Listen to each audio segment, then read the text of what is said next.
Bienvenidos una serie más a la Asersa Open Webinar Series, un espacio organizado por Asersa y por aguasresiduales.info, donde pretendemos poner en valor la regeneración y la reutilización del agua.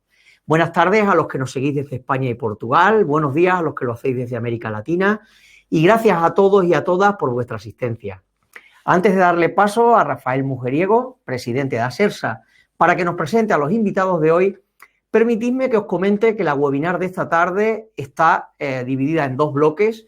En el primero veremos los procesos avanzados de oxidación basados en la luz ultravioleta para la reutilización de agua potable y esta ponencia comentaros que será totalmente en inglés sin traducción. Le hemos pedido a nuestra invitada que por favor hable de forma clara y pausada. Y posteriormente, esta vez en castellano, hablaremos sobre la recarga del río Llobregat con agua regenerada mediante la reutilización potable e indirecta. Ambos bloques tendrán una duración aproximada de unos 40 minutos y a la finalización de cada uno de ellos abriremos un espacio de dudas y consultas que nos podréis ir dejando en la pestaña de preguntas. Os recuerdo que la ponencia de hoy las tenéis en la pestaña de App, en Compartir Medios, y mi compañera Tina está coordinando el chat para cualquier cosa que necesitéis durante la tarde. Y ya sin más, doy paso a Rafael Mujeriego, presidente de Asersa, para que nos presente a los invitados de hoy. Rafael, muy buenas tardes y como siempre encantado de tenerte aquí. Adelante. Activa por favor el micrófono que te podamos escuchar. Buenas tardes, José Miguel. Buenas tardes, Mijaela. Buenas tardes, Jordi. Es un placer estar un día más aquí con todos vosotros, con todos nuestros seguidores, participando en este webinario que tiene todas las perspectivas de ser súper interesante. Gracias por ofrecernos esta plataforma de comunicación y sin más dilación me vais a permitir que pase a presentar a nuestros invitados de hoy. La presentación está en inglés en consideración a nuestra invitada y yo voy a hacer la presentación de estas breves páginas en castellano. Empezando por darle los buenos días y las buenas tardes a todos y a todas que nos están siguiendo. Bienvenidos a este webinario número 19 de Asersa.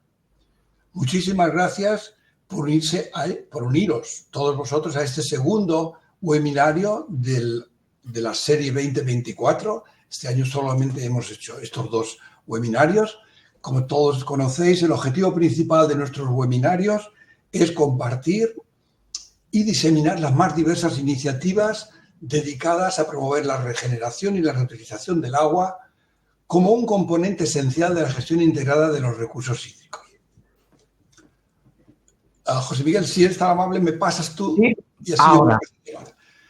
Deciros que es una gran satisfacción constatar la acogida tan favorable que está teniendo en este momento los términos técnicos relativos a regeneración del agua, a agua regenerada, a reutilización del agua e incluso a un término nuevo que debemos de seguir incorporando de purificación del agua, y todos ellos están recibiendo una gran acogida en nuestros territorios. Vamos a continuar promoviendo su utilización a fin de asegurar una correcta percepción y una mayor aceptación de estas estrategias de gestión de los recursos hídricos entre todos los usuarios y el público en general. El webinario número 19 ha sido posible gracias al apoyo continuado de nuestros miembros patrocinadores, la Agència Catalana del Agua, Veolia España junto con la Sociedad General de Aguas de Barcelona, el Consorci d'Aigües Costa Brava Girona y la entidad de saneamiento de la región de Murcia, obviamente junto con todos nuestros socios de número. El interés y el apoyo ofrecido por numerosos amigos, colegas y profesionales del sector de la regeneración y la reutilización del agua han sido igualmente muy valiosos.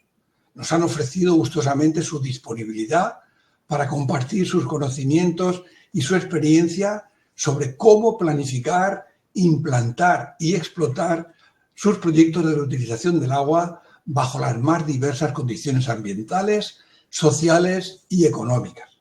El webinario de hoy es otro ejemplo destacado de ese interés y ese apoyo. El webinario de hoy incluye 3 distinguidos ponentes invitados, expertos todos ellos en el control y la consecución de los criterios de calidad del agua para la reutilización potable indirecta y directa. En primer lugar, la doctora Mijaela Stephan, investigadora científica superior en la empresa Trojan Technologies en London, Ontario, Canadá.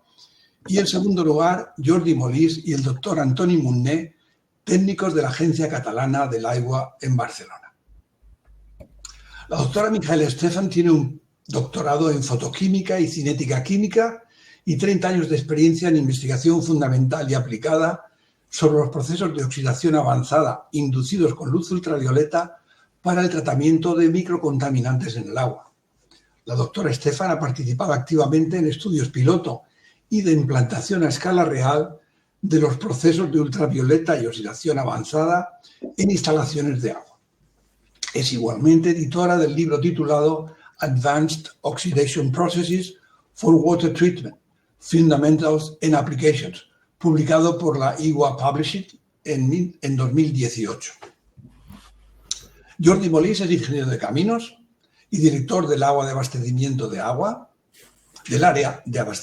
agua, y el doctor Antoni Munné es doctor en ecología y director del área de gestión del medio, ambos en la Agencia Catalana del Agua. Me van a permitir en este momento que les anticipe las excusas del doctor Antoni Munné, que por motivos de agenda profesional no nos va a poder acompañar esta tarde. Sin duda, Jordi Molís, que es un colaborador estrecho del doctor Antoni Munné, hará la presentación en su nombre y estoy seguro que tendremos un éxito igual o superior incluso al que teníamos previsto inicialmente. Jordi Molís y el doctor Antoni Munné han sido los coordinadores por parte de la Agencia Catalana del Agua, en colaboración con las autoridades de salud pública de la Generalitat de Cataluña, del proyecto de demostración que se inició en 2018 sobre la recarga planificada del río Llobregat con agua regenerada producida en la ERA, en la Estación de Regeneración de Agua del Prat de Llobregat. Todos tenemos un gran interés en compartir la visión de la doctora Michaela Estefan sobre la metodología ampliamente adoptada para suprimir los microcontaminantes mediante el uso de luz ultravioleta en combinación con otros procesos de oxidación avanzada. Tenemos igualmente un gran interés en conocer los detalles de planificación y de implantación del proyecto de recarga planificada del río Llobregat con agua regenerada, como estrategia efectiva para asegurar el abastecimiento de agua al área metropolitana de Barcelona durante el episodio de sequía que venimos afrontando desde hace 4 años. Y con esto doy por terminada mi bienvenida y mi presentación de nuestros 3 excelentes invitados y doy perfectamente ya la palabra a la doctora Michaela Estefan para que inicie su presentación. Dr. Michaela, you have the floor. Please go ahead. I understand the presentation is ready. José Miguel? Thank you. Okay. Okay, here we go. Great. Hello, everyone. Thank you very much for attending this very exciting seminar. And thanks very much, Rafael, for the introduction. Very nice words about me. Thank you. So, right, let's see if I can manage this. Yes, during my presentation, I will introduce the UV hydrogen peroxide advanced oxidation process, as well as other advanced oxidation processes. Yes, sorry about some technical difficulties here. And then I will discuss the UV advanced oxidation processes for potable reuse, going from the basic science all the way to the full-scale implementations of such advanced oxidation processes. And then I will end my presentation with a couple of large water reuse projects in California and a few conclusions. So the One Water concept evolved from the realization of dramatic changes in the climate as well as in socioeconomic landscape around the world, driven by the fast-paced urbanization, population growth, industrial developments, and so on, all of which have implications on people's lives and on the environment. So this One Water approach aims at changing the way we think about water and drives our actions towards a sustainable water management. Water Research Foundation defined the One Water as an integrated planning and implementation approach to managing finite water resources for long-term resilience and reliability, meeting both community and ecosystem needs. So in the end, we need to regard the water, no matter which form it's in, like drinking water, surface water, wastewater, stormwater, gray water, and so on, as a single and invaluable source. So one way to visualize this concept is through this diagram, which I've taken from the US EPA website. So this diagram shows the journey of the natural sources, which are shown here in blue lines.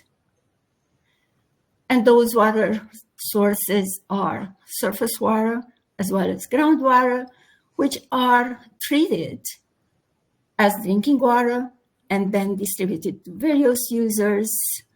And then the users discharge the water to water treatment plants, which are the wastewater treatment plants, and those are symbolized by the gray lines.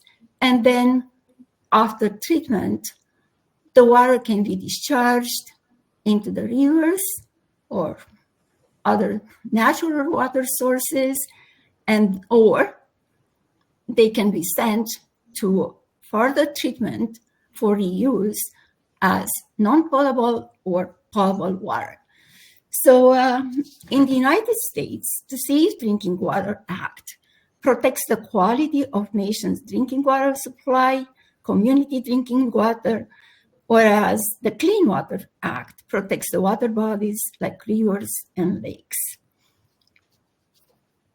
But one of the major problems of our days is the contamination, because the water is contaminated by both chemical and microbial contaminants or substances. So some examples of chemical contaminants are given on this slide. And according to the United Nations, more than 80% of the world's wastewater flows back into the environment without being treated or reused. According to the National Groundwater Association, in the United States, agricultural pollution is a major source of contamination in rivers and streams, wetlands, and lakes, and also contributes to the contamination of estuaries and groundwater. So under the microbial contamination umbrella fall bacteria, protozoa, and viruses. Because of that, the environmental protection agencies around the world set drinking water standards to protect the public health. Advanced oxidation processes emerged as viable solutions to water remediation from chemical pollutants. So there is a wide array of advanced oxidation processes, and some examples are given here, among which the UV light-based advanced oxidation processes. All these processes require the addition or the use of an oxidant to the water, which, depending on the process, will generate highly reactive species, among which the hydroxyl radical. So there could be homogeneous as well as heterogeneous advanced oxidation processes. Regarding the UV light-induced processes, so some of these have been studied extensively over many decades now, with UV hydrogen peroxide being one of them. UV hydrogen peroxide has been implemented at water utilities to treat chemical and microbial contaminants, and the process relies on the addition of hydrogen peroxide to the water, absorption of UV light by hydrogen peroxide, with the generation of highly reactive hydroxyl radicals. UV chlorine has been studied over the past, I would say, 20 years or so, although the chlorine photochemistry has been investigated and reported in the literature for probably more than 100 years. So the UV hydrogen peroxide process, as well as in any other UV light-based process, there could be two processes. One, direct photolysis, in which chemical contaminants absorb UV light and split in radicals and then in byproducts. Therefore, the process itself involves only direct photolysis, in which, as I said, the UV radiation carrying high energies are able to destroy the chemical bonds in contaminants and degrade them that way. Other contaminants do not absorb UV light, therefore cannot be treated through direct photolysis. Instead, they do react with hydroxyl radicals, and therefore they are very well treated through the OH radical-induced oxidation. However, most of the contaminants, excuse me, are degraded by a combination of processes. And this graph shows just exactly what I explained. So with 1,4-dioxane and jasmine being degraded by OH radical processes, NDMA or N-nitrosodimethylamine being degraded primarily through the UV direct photolysis, and then atrazine and so many other compounds being degraded by the combination of the two processes. So I selected a couple of large sites which have implemented UV hydrogen peroxide process for contaminant destruction in water, in natural water sources. Here is a snapshot at the Honda Central groundwater treatment plant, which implemented a large UV hydrogen peroxide advanced oxidation process system consisting of 6 parallel trains with many reactors per train, and the treatment targets approximately 1 log reduction of dioxane and approximately 2 log reduction of trichloroethylene and perchloroethylene, which are volatile organic compounds detected in the water. This is another site, this time in Europe. It's been implemented in Andijk in the Netherlands. It treats surface water coming from the IJssel Lake, which has been contaminated by pesticides through the agricultural runoff. The treatment goal is 80% reduction of all those pesticides. Unlike in the previous example, where the UV reactors are equipped with low pressure mercury vapor arc lamps emitting at 254 nanometers, in this installation, medium pressure mercury vapor arc lamps are present in the reactors, and medium pressure lamps emit a broad band of UV radiation. So both systems are equally performant, small footprint, and very good at destroying chemical pollutants in water. Moving into the reclaimed water categories, or water reuse, like everybody knows, there are 2 major categories, non-potable reuse as well as potable reuse. I don't want to go over, the usage of reclaimed water for non-potable purposes, because everybody on the webinar is already familiar with that. So my presentation will be focused on the potable reuse, which could be either indirect or direct potable reuse. So highly quality water standards are set for potable reuse water because, as named, the water in the end will be used for drinking water.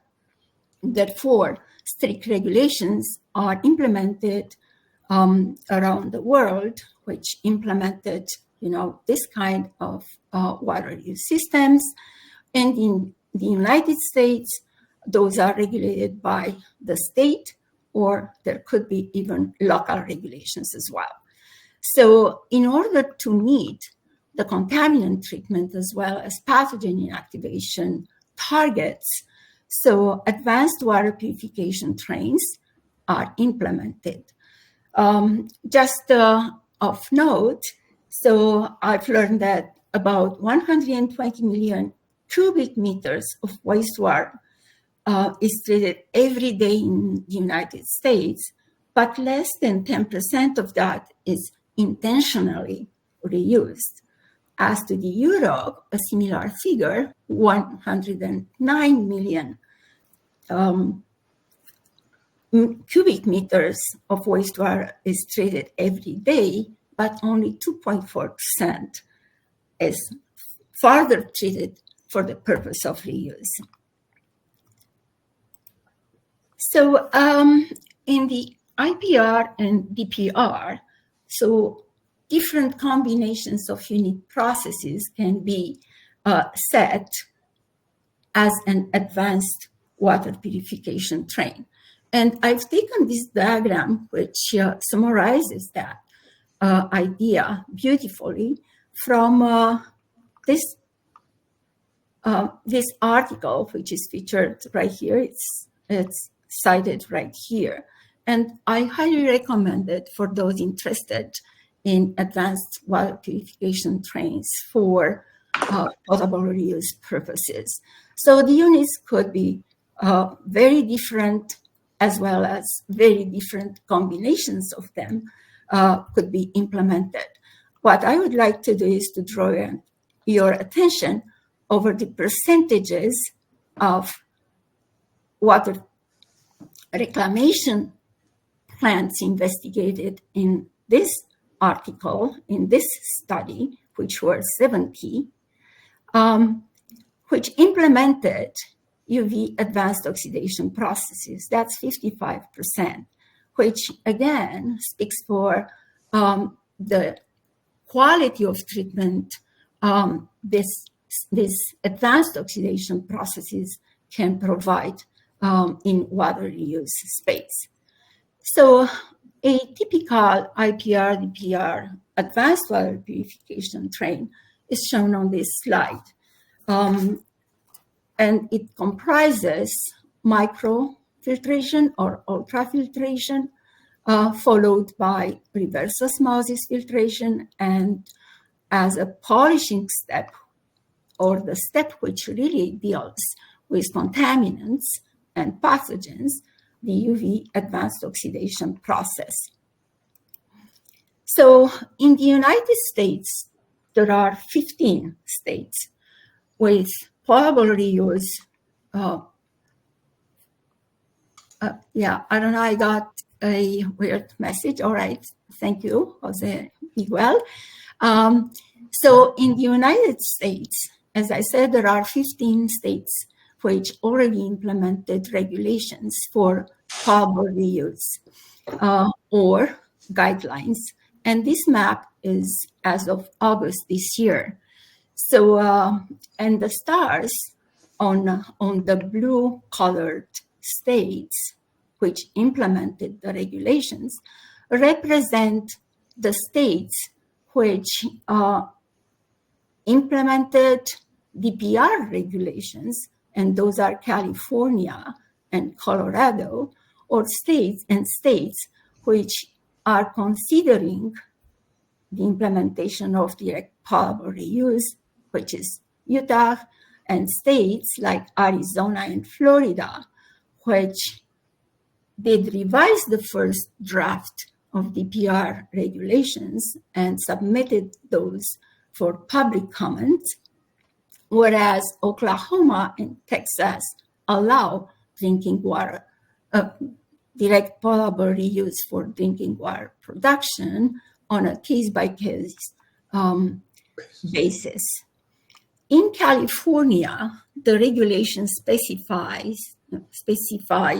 contaminants as well as pathogens. So the contaminants which are specified are N-nitrosodimethylamine and 1,4-dioxane. And these are used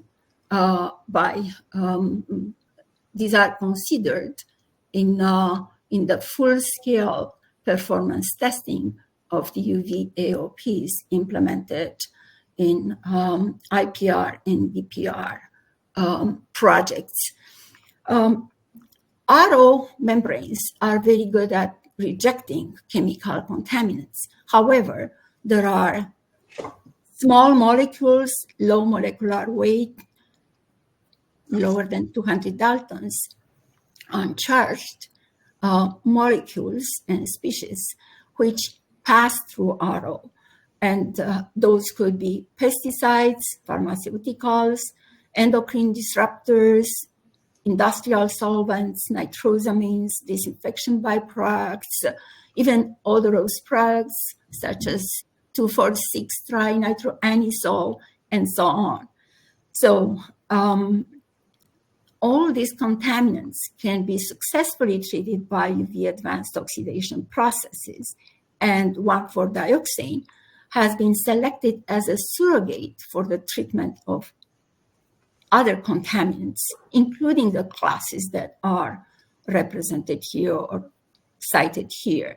So the typical treatment requirements for an AOP process in the IPR-DPR space are 0.5 log reduction of dioxane or equivalent, and bringing the NDMA at or below the California notification level, which is 10 nanograms per liter. At the same time, pathogens are specified in their treatment criteria. And the pathogens which are on the list are Giardia, Cryptosporidium parvum, as well as adenovirus or the enteric virus. So given the high UV doses needed for contaminant destruction in the UV advanced oxidation processes, so the pathogen will be also inactivated because, as many of you know, in UV disinfection, the UV dose required is much lower, in the range of 20, 40, or a couple of hundred of millijoules per square centimeter. So California has both IPR and DPR regulations, and the minimum log reduction value, which must be provided continuously for pathogen inactivation, are listed here. And the UV advanced oxidation process is the only process in the IPR-DPR trains which is recognized to provide 6 log inactivation of all 3 pathogens. So as to the DPR regulations, so the numbers were quasi-similar to those in the IPR space, but for Crypto and Giardia, but for the entire enteric virus, pardon me, so the log inactivation went up by 4 logs. And this is for continuously operated systems.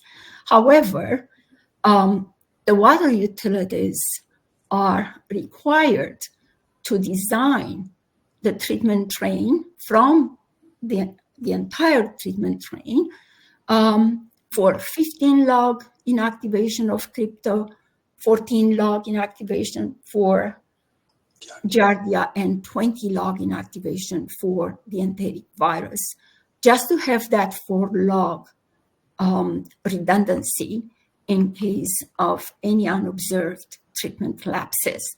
And I should specify that all these treatment levels represented here as log reduction values are for the entire treatment train at the wastewater plant, reclamation plant.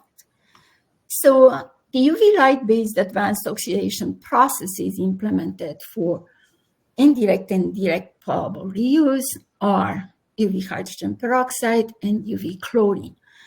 In UV hydrogen peroxide is the added oxidant. In UV chlorine process, hypochlorite is added to the water, to the reverse osmosis permeate water to affect the UV advanced oxidation process.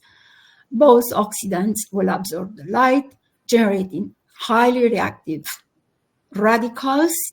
And I have here monochloramine and dichloramine should be as well on this panel, because chloramines are always present in the in the RO permeate and participate to the advanced water treatment train in various ways.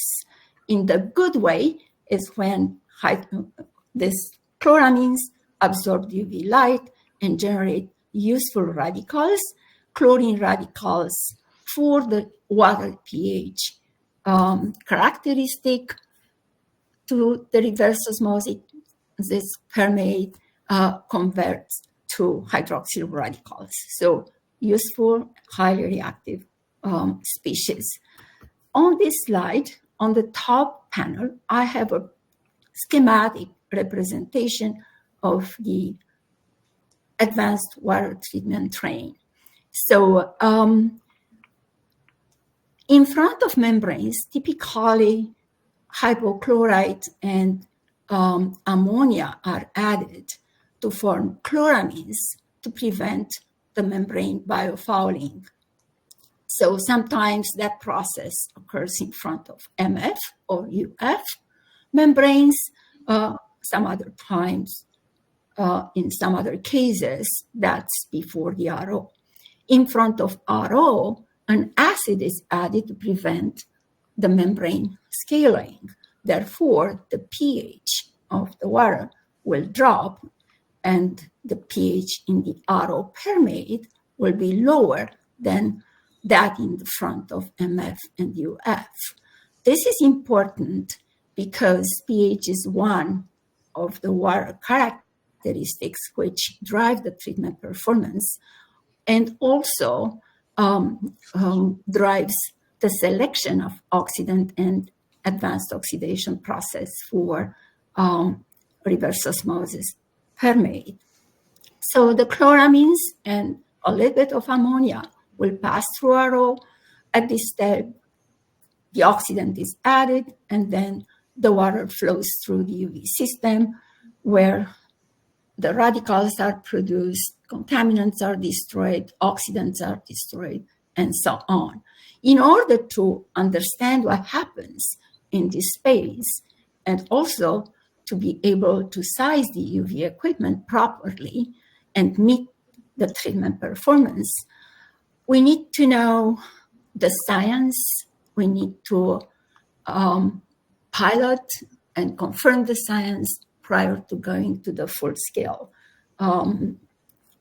implementation.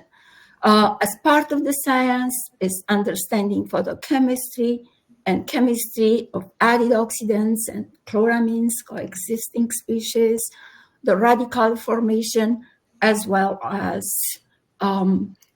any other processes occurring in the reverse osmosis permeate in the UV chamber.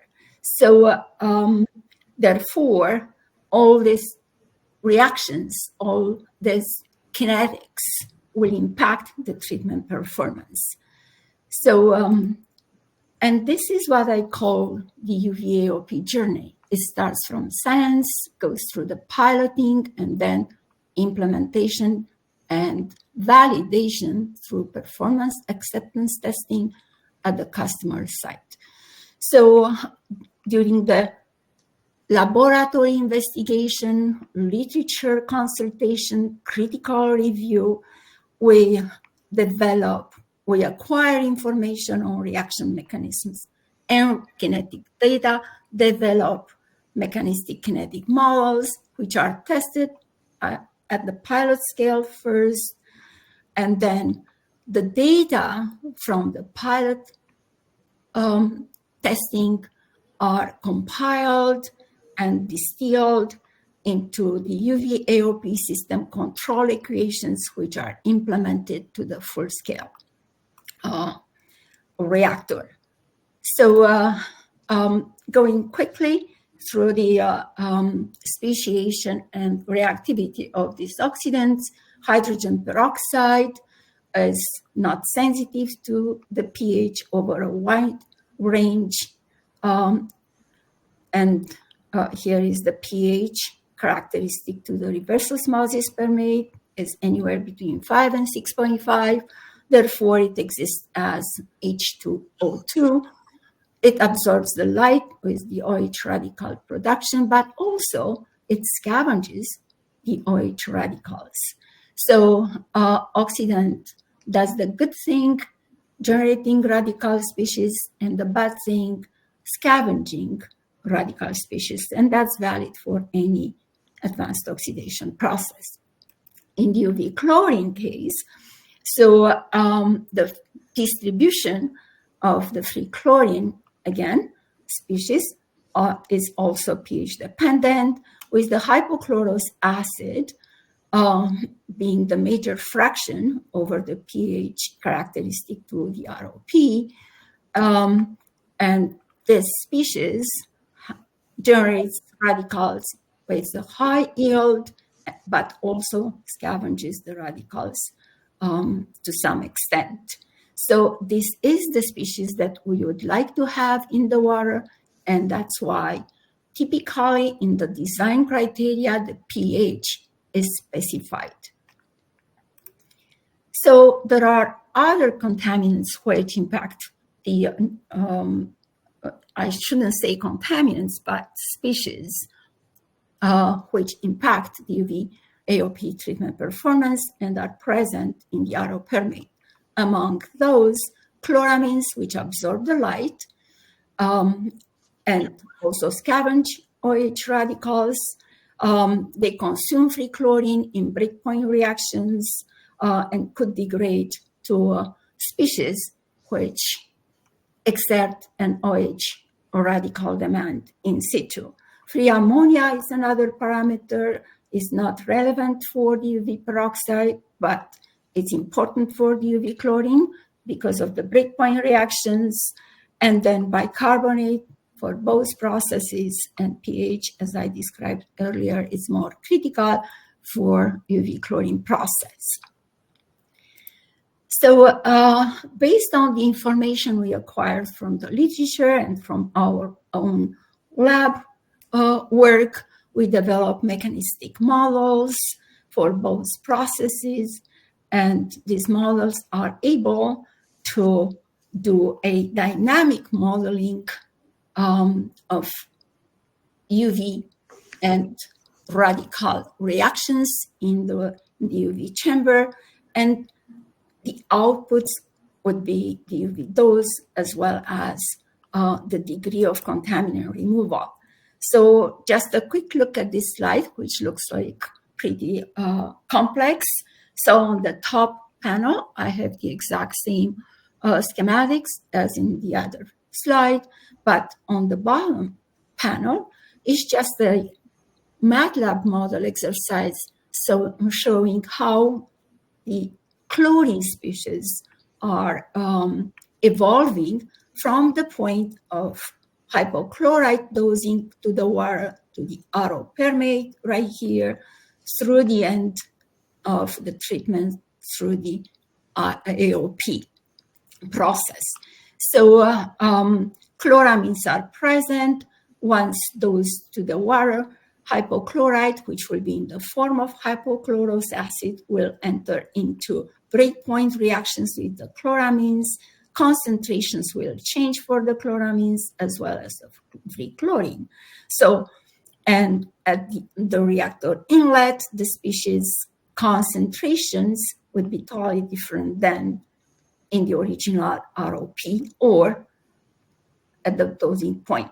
So in the reactor chamber, all species absorb light and decay, and the transmittance across the UV chamber will change because, as I said, chloramines are absorbers, and as they decay, the transmittance goes up, which means the UV dose inside the UV system changes in this kind of applications, which doesn't really happen too much in the surface water applications. So once we figured out the science and built the models, we went to sites, wastewater reclamation sites for potable use, a number of them listed on this slide. We compared the UV peroxide and UV chlorine processes and the data as predicted by the MATLAB versus measured experimentally are presented in this graph, which was pretty encouraging.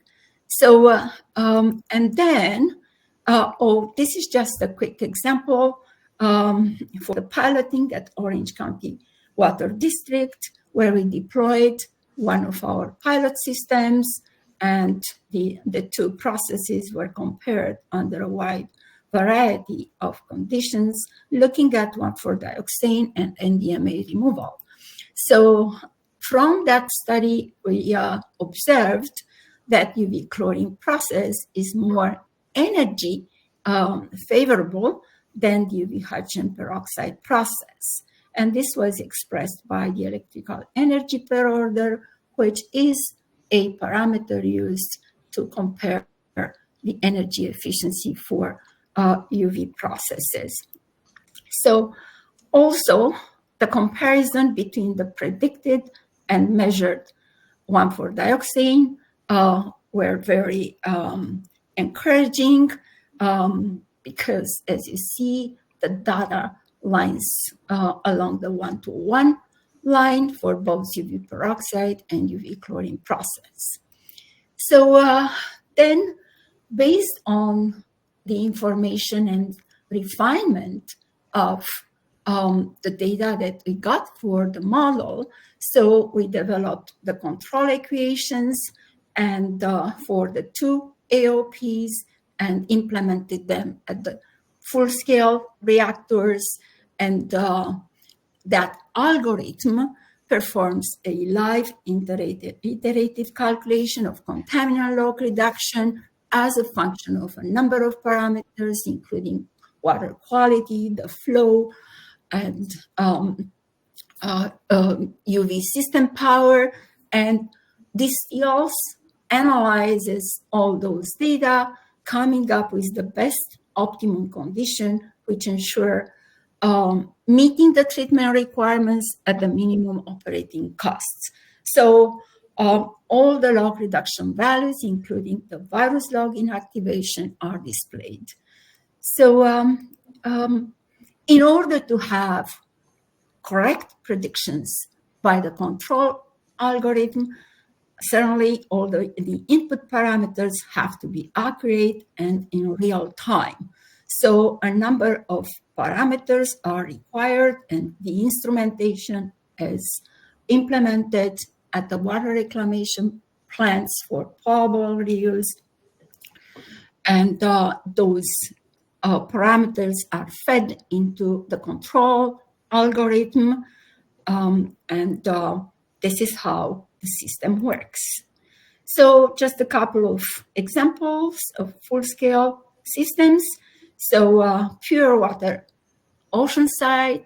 So in, I believe it was 2021, we went to Oceanside to perform the full-scale performance testing of the UV system installed there. Pure water Oceanside, and is the first potable reuse project in San Diego County, and is being implemented to reduce the reliance on imported water, to enhance the resiliency during the droughts, and to augment the drinking water supply by 30%. The process includes reverse osmosis, ultraviolet light with chlorine, UV chlorine process, and then the water is discharged or injected to the ground water aquifer. So the UV system installed there is Trojan UV Flex 200. So it's the first Flex 200 installation for water reuse. There are 2 trains. Each reactor is equipped with the latest technology. For the lamp is the solar lamp, which has a high output at 254 nanometers, and the targets were 142 log reduction for NDMA and 0.5 log reduction of dioxane, and more than 6 log inactivation of adenovirus. I would like to say that upon reviewing the data from this performance acceptance testing, California regulator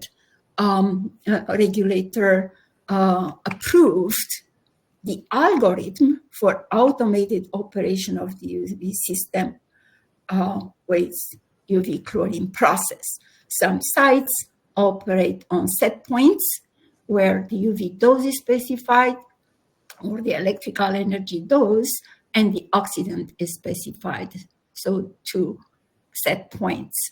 But in this case, the algorithm will provide the control, will do the control and provide the treatment.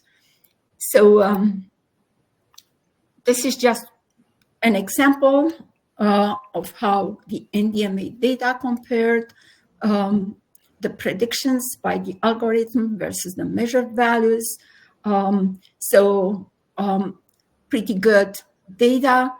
The error bars express the uncertainty in the analytical data over the 3 replicates that we provided to the commercial analytical lab.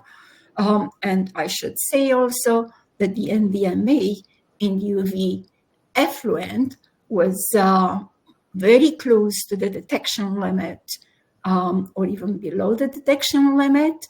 And this is what drove really, the error bars here. So another example is Orange County Water District, which recently finalized the expansion to 130 MGD, or around 500 million liters a day, of wastewater treated for indirect potable reuse. This system, this advanced water purification train uses the UV hydrogen peroxide AOP, and the targets are the same, like 1.2 log reduction in NDMA and 0.5 log reduction of dioxane and 6 log of enteric virus. This is a site which is controlled, where the UV system is controlled by set points, and those are specified here. So also, although Trojan was not involved in the performance testing of the expanded UV system for that 130 MGD, as I said. So we were provided the data by the Orange County for dioxane, and we used our control equations just to see how, our control equations and the model, which is built into the PLC, would predict the 1,4-dioxane reduction, and the results were very good. So currently there are 2 large projects in the space of reuse in California. One is Pure Water San Diego program, which is designed in 2 phases. The first phase will be finished by the end of next year, with the second phase by 2035. Unlike the treatment train that I discussed before, this treatment train will comprise ozone and biologically activated carbon, and then the advanced water treatment train that I discussed. So, and the other project is the Hyperion project, a very ambitious project which aims to be finished by 2035. And I say ambitious because the target is to recycle the wastewater by 100%, which will also minimize the discharge into the ocean. So when implemented, this water reclamation plant will be the largest in the world, with almost 1,000 million liters of water treated per day. And in preparation for the big plant, so the LA decided to build a small facility. I should say smaller because it is still at 5.7 million liters a day, which is called Hyperion Advanced Water Purification Facility, and is just designated to treat the wastewater just as a proof of concept. It's for non-potable reuse, but if you look at the treatment train, it does have an advanced water purification train, meaning the quality of treated water would be comparable to the potable water. So this concludes my presentation, and I would like just to highlight that the UV advanced oxidation processes based on hydrogen peroxide and chlorine are reliable processes for water reuse plants or projects. So, but the condition is to have very good models and validated at pilot scale, which can be reliably used at the full scale. In order to have the algorithm operating correctly and predicting correctly, the treatment, of course, as I mentioned, calibrated online instrumentation is required for measuring the programmable logic control input parameters.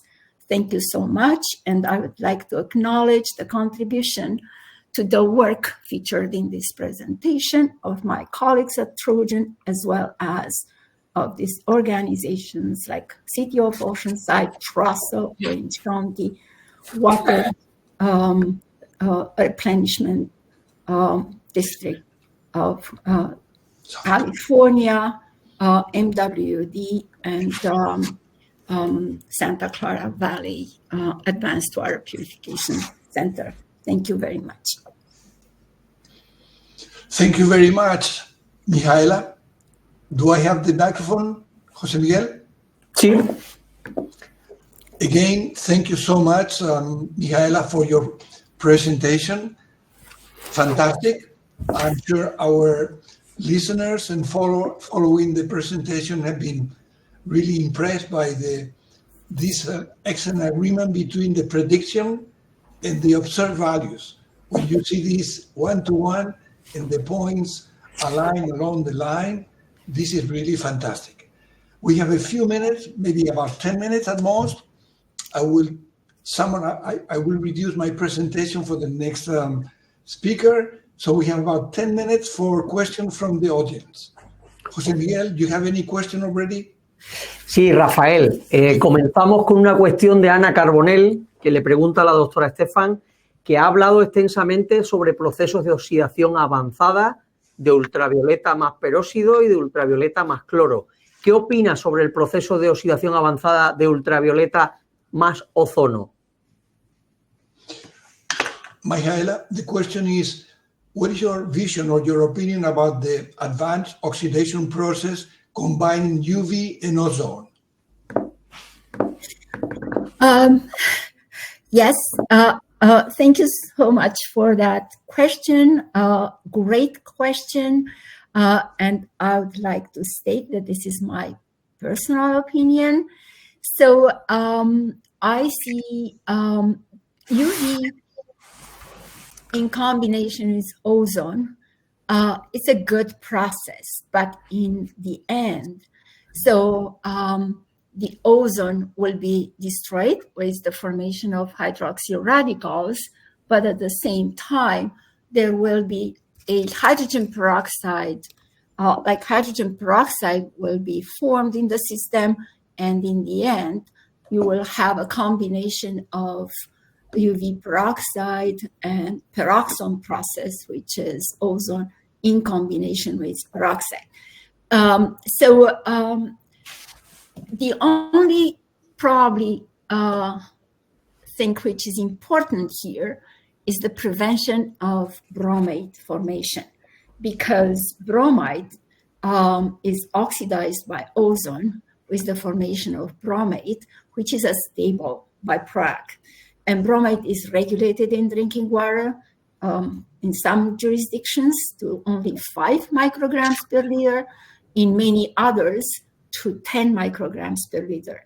And bromate is not something that can be treated further unless through chemical processes or UV processes, and it has to be followed by a kind of ion exchange process. So in the end, yes, if I were to compare advantages of UV peroxide to UV ozone, I would go with UV peroxide. Thank you very much. Thank you, Michaela. José Miguel. Sí, nos dice Leonidas Pérez, Rafael, que diferentes tipos de ultravioleta provocan diferentes reacciones, hablando de ultravioleta y de ultravioleta en procesos de oxidación avanzado. ¿A qué tipo de ultravioleta se refiere en cuanto a longitud de onda? ¿Podría comentar sobre fuentes de radiación de ultravioleta con Troyan? Michaela, the question raised is, what is the range of wavelength of the ultraviolet light that you are using in those experiments? Yeah. So, and I apologize that I did not include this in the presentation.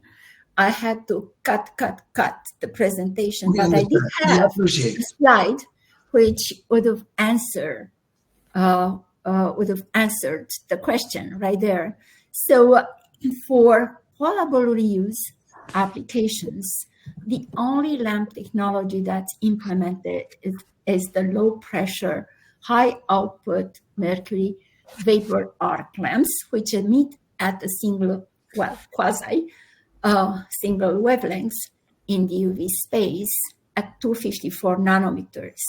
So in the surface water treatment space, so there are 2 types of reactors, one type equipped with low pressure lamps emitting at 254 single radiation, and the other one is polychromatic emission. In the polychromatic emission, you have ultraviolet light from 200 to 400. So, and this range, wide range, is divided in 3 sub-ranges, which are UVC range from 200 to 280, UVB range from 280 to 320, and then the UVA range from 320 to 400.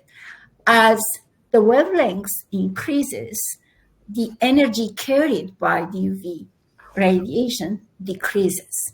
So Trojan commercializes both types of lamps, meaning both types of reactors, like with both low pressure and medium pressure. I hope I answered the question. Excellent explanation. Of course. José Miguel, one more question. Sí, Rafael, nos pregunta Joao que cuál sería el tiempo de contacto necesario para un proceso ultravioleta AOP, o ultravioleta proceso de control avanzado. Michaela, you understand? Yeah, I got it. Yeah. So, yes. So, unlike, the molecular reactions, when you have 2 substances dissolved in water and they have to react with one another in order to produce radicals. And one example is ozone and hydrogen peroxide. So, excuse me.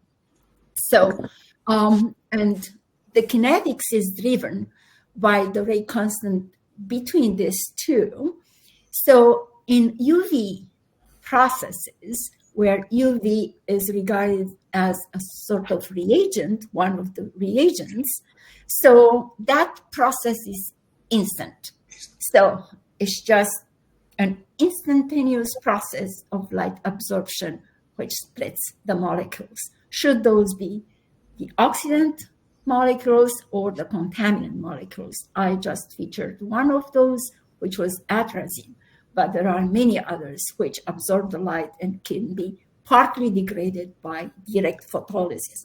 Condition being the UV radiation which is absorbed to carry the energy necessary to break the bonds. But the process itself, it's instantaneous. Excellent. Well, José Miguel, Sí. me gustaría continuar. I would like to continue this question and answer session, but we have to respect our second presenter and allow him just the same time that Mihaela had. So Dr. Stefan was telling us that she will be willing to answer questions that are posed to her. So my suggestion is those of you that are interested in questions, send them to either José Miguel. As far as I know, send to José Miguel. José Miguel will send it to Dr. Stefan, and in the coming days or the coming weeks, she will be able to provide you with specific answers to your questions. Absolutely. Thank you. Happy to do so. Thank you. Thank you again. Thank you so much, Mihaela, for your wonderful presentation. We will discuss whether we can distribute or offer this excellent presentation to our audience. But that will be announced in the coming days in our webpage, and that will be taking care of that. So please allow me now to pass to the second session of our webinar today. As I mentioned to you, this presentation was originally going to be made, estoy hablando en inglés, I could probably change my mind. Iba a ser inicialmente ofrecida por dos excelentes colegas y socios protectores de Acersa, Jordi Molist y Antoni Munné. Y como les he comentado anteriormente, Antoni Munné no nos puede acompañar esta tarde por motivos de agenda profesional, y su colega y buen amigo de la casa también de Acersa, Jordi Molist, conocedor igualmente de este asunto, de este tema, nos va a ofrecer la presentación en exclusiva y por completo. Creo que no es necesario hacer ninguna introducción adicional, más allá de la que he hecho anteriormente sobre Jordi Molist. Agradecerle enormemente que se haya tomado el tiempo en estos momentos tan complicados y tan difíciles de gestión de los recursos en Cataluña en particular, en unos días, en los años pasados con la famosa sequía y ahora con la amenaza de que tengamos una dana en cuestión de unas horas, de manera que gracias, Jordi, tienes la palabra. Pues bueno, muchas gracias, Rafael, y bueno, en primer lugar agradecer hoy a Acersa y a aguasresiduales.info pues esta ocasión de estar nuevamente con vosotros en este webinar y bueno, un placer será compartir pues nuestra experiencia después de 2 años ya de reutilización potable indirecta en Barcelona, y también explicaremos un poco pues algunos proyectos nuevos también en este ámbito de reutilización potable que bueno, que estamos ahora pues empezando. Entonces, bueno, un poco yo empezaré con un poco de contexto geográfico y temporal y, bueno, me referiré sobre todo al abastecimiento de Barcelona, que es donde la mayor parte de proyectos de reutilización potable pues están teniendo lugar. Es esta región que marco aquí, 5 millones de habitantes, abastecidos básicamente con 2 ríos, el río Ter y el río Llobregat, en los cuales pues hay 5 embalses. Y este es el ámbito en el cual pues la Agencia Catalana del Agua, que es el organismo de cuenca en estas cuencas internas de Cataluña, pues actúa y tiene el deber de garantizar los recursos hídricos necesarios, ¿no?, para todos los usos. Bueno, como avanzaba Rafael, pues venimos de unos años difíciles porque estamos ya acabando el 4º año consecutivo de sequía Y es un episodio pues complejo y lo que se suele llamar ahora un evento acoplado, porque se junta pues un déficit muy fuerte de la pluviometría. En los últimos 3 años pues ha faltado la mitad de la lluvia respecto a la media. En una serie de 100 años, que es la serie que tenemos aquí en el Observatorio Meteorológico de Barcelona, nunca se había detectado ni un solo año con un 50% de déficit. Ahora hemos tenido 3 seguidos. Y por otro lado también, y aquí viene el carácter, ¿no?, de evento acoplado, pues son temperaturas muy, muy altas. Esto es también muy relevante porque las cuencas centrales de Cataluña son un territorio muy boscoso. Más del 60% de la superficie está ocupada por bosques y estos incrementos de temperatura pues se trasladan también a una reducción de la escorrentía por aumento de la evapotranspiración. Por tanto, son 2 retos que se unen para garantizar el suministro. La consecuencia de todo esto pues ha sido una pérdida de reservas embalsadas en estas 5 presas que comentábamos antes, que son la base del abastecimiento de estos 5 millones de habitantes de Barcelona y también de otras ciudades y otros usos. Y aquí vemos desde el 2021 hasta ahora pues cómo este proceso de pérdida de reservas pues se ha ido produciendo. Yo marco aquí también que tuvimos ocasión de participar en otro seminario de Acersa, el webinario 8. En aquel momento teníamos los embalses llenos, ¿no? y venimos a contar que habíamos estado haciendo unas pruebas de reutilización potable indirecta. Decimos, bueno, esto si algún día hay una sequía, pues puede ser útil. Y la verdad que fue explicar esto y inmediatamente empezar a perder reservas, como vemos en este gráfico, y así pues empezó este ciclo de sequía pues que ya hace 4 años que dura. Y bueno, como esto estaba previsto pues en el plan de sequía y habíamos hecho estas pruebas, luego me referiré un poco más a ellas, pues cuando se declaró la alerta, que es este punto que marcamos aquí en esta raya violeta, pues ya se puso en marcha este proceso de reutilización potable indirecta, que pues ha sido un proceso clave para evitar los cortes de suministro en Barcelona, porque ha aportado nada menos que 55 hectómetros cúbicos de agua que han podido ser de esa manera retenidos en los embalses. La situación en los embalses pues ha llegado a ser muy crítica en marzo de este año. Hemos ya entrado durante unos meses en emergencia. Aquí vemos un poco las fotos, ¿no? Esta quizás es la foto más icónica de la sequía en Cataluña. Yo creo que todos los catalanes conocen esta iglesia, ¿no? Una iglesia románica de Sau, que normalmente está totalmente cubierta de agua y que en estos momentos tan críticos pues llegó a estar, como veis aquí, pues el embalse prácticamente vacío. Luego hemos recuperado un poco de reservas, pero seguimos todavía pues en una situación de restricciones al suministro. Bien, esta aportación pues forma parte de una estrategia de diversificación de fuentes de agua durante las sequías. Entonces, en este gráfico lo que vemos es cómo se ha ido originando el suministro de agua de estos 5 millones de habitantes que viven en Barcelona, que en una situación normal pues estaría a la izquierda del gráfico, ¿no? Antes de la sequía, pues se basa sobre todo en el agua que viene de las presas, de los embalses, pero que a medida que aumenta la sequía pues se va reduciendo, de acuerdo con el plan de sequía, el desembalse de agua y se va sustituyendo por estos 3 orígenes, ¿no? IPR, la reutilización potable indirecta, que es lo que hoy hablaremos, también desalinización de agua de mar y pozos de sequía. La suma de estas 3 componentes, vemos en este gráfico, que ha permitido durante los peores periodos de la sequía reducir a la mitad los desembalses, y esto es lo que ha permitido evitar el vaciado total y que hubiera conllevado evidentemente pues restricciones muy severas al abastecimiento. Hay un elemento que yo también les invito a visitar si les apetece, que es este que está en este link, que podrán ver en la presentación, que es un simulador, eso tiene un carácter más pedagógico, que es un simulador pues, dirigido más a los ciudadanos, que permite un poco comprobar cuál es el efecto de cada una de las medidas que se han tomado, ¿no? La reutilización potable, la desalación, pero también las restricciones, porque realmente también ha sido necesario adoptar restricciones muy severas, tanto en los usos agrarios, reducciones de los caudales ecológicos. La verdad es que esta situación de emergencia ha conllevado esfuerzos en muchos ámbitos y, bueno, yo creo que es también útil, ¿no?, que los ciudadanos tengan acceso a una cuantificación de los volúmenes que se han podido ahorrar en cada uno con cada una de estas medidas, ¿no?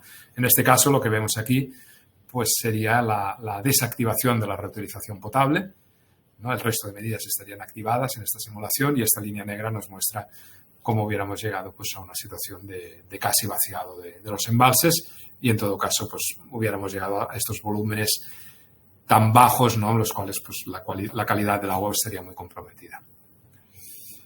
Bueno, esta sería un poco la historia reciente. Yo ahora me voy a remontar un poco más atrás para ver un poco la génesis de este proyecto en estas diferentes etapas, ¿no? Del 2002 al 2024, sobre todo porque lo que ahora hacemos pues, es heredero en gran parte de lo que se ha ido haciendo en las últimas 2 décadas, ¿no? Y por tanto, pues creo que da un contexto interesante. Entonces, bueno, la historia de este proyecto tiene un inicio, que es la construcción de la depuradora del Prat de Llobregat, que es una de las 2 grandes depuradoras que hay en el entorno de Barcelona.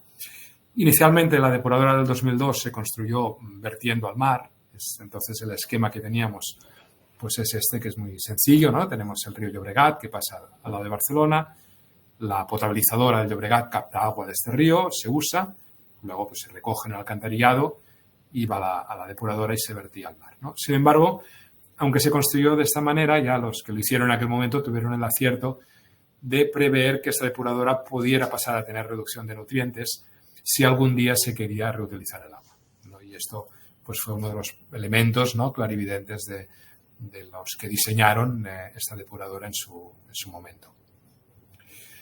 Bueno, de hecho, unos años después, en el 2006, pues ya empezó la reutilización en esta depuradora, que inicialmente tenía 2 usos. Por un lado, el agua se bombeaba justo por debajo de la potabilizadora de Saint-Jean-d'Espí, es esta línea de color magenta que vemos aquí, para dar caudal ecológico. Esto ya supone un primer ahorro de reservas en los embalses, porque entonces ya no hace falta desembalsar agua para caudal ecológico, sino que el agua se desembalsa exclusivamente la que hace falta para la potabilizadora y aguas abajo ya es el agua regenerada la que suple esta función. Y luego también con idéntico propósito, también la reutilización para riego, riego de toda esta zona regable que hay aquí en Barcelona. Uno de los condicionantes, ¿no? de la reutilización en Cataluña es que hay pocas zonas regables dentro de la conurbación de Barcelona, porque es una zona muy urbanizada, y prácticamente con esta reutilización y algunas otras, un par más que están en funcionamiento, pues prácticamente las posibilidades de reutilización agraria ya quedan totalmente satisfechas y por eso pues hemos tenido que buscar pues estos otros usos, ¿no? para el agua regenerada. Bueno, este tratamiento que ven aquí es un tratamiento robusto, que funciona bien, pero que fue concebido para el riego agrícola y para este uso que vemos de caudal ecológico. Y veremos luego que es el mismo tratamiento con el cual pues estamos haciendo ahora la reutilización potable. Bien, luego en el 2009 pues se construyó una tubería, ¿no? que alarga hasta este punto que pone aquí, Discharge into the River, la reutilización por encima de la potabilizadora, ¿no? que es la que ahora estamos usando para la reutilización potable, aunque en aquel momento se construyó como una red de seguridad, sin saber exactamente muy bien cómo iba a funcionar, pero se dijo, bueno, por si acaso vamos a construir estos 8 kilómetros de tubería y, bueno, se hicieron algunas pruebas iniciales y de momento la cosa quedó aquí. Y realmente se empezó la reutilización potable con otro proyecto que también está ahora funcionando, que fue una barrera de pozos contra la intrusión salina. Y en este caso, con un tratamiento adicional al que antes veíamos, un tratamiento de membranas, una pequeña parte del agua regenerada pues empezó a inyectar en nuestros pozos, en nuestra barrera hidráulica, para intentar frenar este proceso de intrusión salina que, bueno, pues se produce debido a muchas décadas de sobreexplotación del acuífero. Ahora el acuífero se intenta no sobreexplotar, pero la sal, una vez entrado, es muy difícil de combatir y esta barrera pues tiene este propósito, ¿no? Por tanto, en el 2010 empezamos la reutilización potable, pero con esta línea de recarga más indirecta, ¿no? Y no todavía poniendo el agua en el río. Bueno, ahora ya llegamos al 2018 y aquí estábamos redactando el plan de sequía. Y en este momento dijimos, bueno, tenemos aquella tubería que bombea agua por encima de la potabilizadora. Si realmente llega una sequía, esto se puede usar, no se puede usar, vamos a hacer unas pruebas, ¿no? Y este fue pues otro elemento clave del proyecto. En el 2018, en aquel momento, pues con los embalses llenos, pues se decidió empezar a hacer pruebas, ¿no?, de este sistema de reutilización potable. Y para ello pues, se constituyeron dos grupos de trabajo. En un grupo estaban los stakeholders, es decir, los 4 actores principales que desde el primer momento pues, se implicaron a fondo en este proyecto. Lo coordinábamos desde la Agencia Catalana del Agua como organismo de cuenca y tenían un papel muy destacado la Agencia Catalana de Salud Pública, que es la que es competente en Cataluña para autorizar este tipo de proyectos, el Área Metropolitana de Barcelona, que es la autoridad local y, entre otras cosas, es titular de las competencias en reutilización de agua, y Avencia, Aguas de Barcelona, que es el operador de las infraestructuras. Entonces, estos 4 actores empezamos desde el momento 1, ¿no?, a trabajar conjuntamente para diseñar esta campaña de demostración. Y por otro lado, y también a sugerencia de las autoridades sanitarias, se constituyó un panel de expertos independientes, constituido pues, por 12 expertos y expertas en diferentes campos relacionados con la reutilización. Microbiólogos, toxicólogos, químicos ambientales, comunicadores, ecólogos, etc., ¿no? Y este panel pues, también ha tenido un papel crucial asesorando al panel de stakeholders en cada una de las decisiones que se han tomado en este proyecto. Bueno, entonces estos dos grupos se pusieron a trabajar y diseñaron esta campaña demostrativa. Y esta campaña tenía un condicionante muy, muy claro, ¿no?, que es que, como decíamos antes, el tratamiento de regeneración que vamos a usar es un tratamiento que no está diseñado para reutilización potable, que estaba diseñado para riego agrícola. Y, en cambio, donde sí tenemos un tratamiento muy, muy avanzado es en la potabilizadora. ¿Por qué? Pues porque el río Llobregat ya tiene una carga y una presión antrópica muy elevada, aun cuando no se recargue con agua regenerada en este proyecto, y, por tanto, ya desde hace muchos años debía contar con estos procesos avanzados que básicamente tienen 2 líneas. Hay una línea con un tratamiento de ultrafiltración y ósmosis inversa, y luego hay otra línea con ozono y carbón activo. El agua se divide, el agua de entrada, en estas 2 líneas y luego, después de tratada, se mezcla y se suministra. Con lo cual, esta campaña de demostración pues, debía hacerse con agua real, digamos. Debía hacerse poniendo el agua en el río, potabilizando y suministrándola al público, porque había que evaluar la eficiencia conjunta de los 2 tratamientos, ¿no?, del tratamiento de regeneración y del tratamiento de potabilización. Bien, para ello pues, se diseñó la campaña y aquí vemos un poco un esquema. Y hoy la resumiré solo en una diapositiva porque ya en este otro webinario, que además está ya la información en la web de Asersa, pues se pueden ver todos los detalles. También hay un artículo que está publicado. Y bueno, aunque hubo un protocolo para riesgos químicos, otro para riesgos microbiológicos y otro para riesgos ecológicos, yo aquí me referiré sobre todo al de riesgos químicos porque es el que luego tuvo más relevancia en la operación real, ¿no? Y bueno, este protocolo pues sigue un poco estas 4 etapas que vemos aquí reflejadas. Y bueno, pues empezó pues, con un brainstorming, ¿no?, en este grupo de trabajo con las 4 stakeholders y sobre todo con la autoridad sanitaria para pensar pues, bueno, todos los riesgos, ¿no?, de actividades conectadas al alcantarillado que podrían generar compuestos que había que controlar y analizar en el agua regenerada y finalmente en el agua potable. Entonces, a partir de estos análisis y también recogiendo, y esto fue importante, todas las investigaciones previas, porque el río Llobregat pues, es un río que muchos centros de investigación han investigado, las aguas depuradas también, por tanto, pues todos estos artículos y esta literatura científica también se recogió. Y a partir de este análisis pues, se hizo una lista de 835 compuestos que se creyó que era necesario controlar. Luego, una primera etapa pues, fue analizar con modelos numéricos de funcionamiento, tanto metabólico como en la del tratamiento de depuración, los que realmente tenían una mínima probabilidad de ser encontrados en el agua regenerada. Y esto ya hizo la lista de compuestos que realmente se iban a analizar, que fueron 376. Y estos fueron los análisis que se usaron en esta prueba, en esta campaña demostrativa real, digamos, ¿no?, de suministro a la población. Y se comprobó que de estos 376 compuestos, 102 estaban presentes en el agua regenerada. La mayor parte ya no se detectaban en el agua potable, pero sí que en el agua regenerada se detectaron 102 compuestos químicos de estas listas, ¿no? Luego aquí pues vino la parte más compleja, que fue establecer valores guía para estos 102 compuestos. Entonces, había 25 que estaban regulados en diferentes normativas ambientales o de agua potable. Aquí fue fácil, ¿no? Porque se adoptó pues, el valor legal.